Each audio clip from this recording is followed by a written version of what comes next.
So ayan mga kasabong, isang magandang hapon po pala.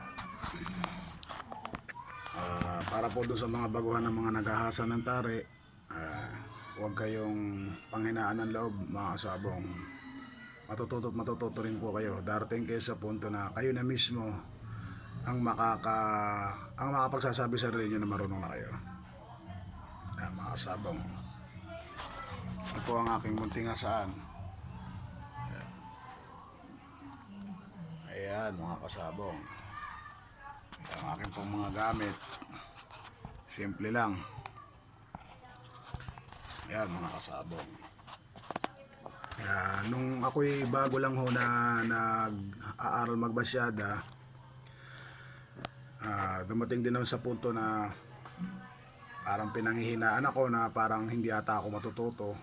Ang dami ko nang tinanong ng mga tari maker. Yung iba nagbibigay ng opinion tungkol sa pag-asa, yung tamang pag-asa. Yung iba naman sabihin siyo, mahirap talaga mag-asa. Yun lang. Kaya tsaga-tsaga lang mga kasabong, sa mga baguhan na gaya ko, tsaga-tsaga lang kayo. Darating din na sa punto na talagang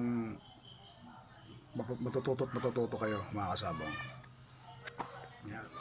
Importante lang makapag-provide kayo ng sarili nyong hasaan mga kasabong. Unang-una, meron kayong ito mga kasabong, ito shafting, pillow block, pulley. Yan, tapos papatorno nyo na lang yan mga kasabong. Yan. Tapos meron kayong motor sa ilalim, half horsepower lang yan mga kasabong. Ayan o, aking motor.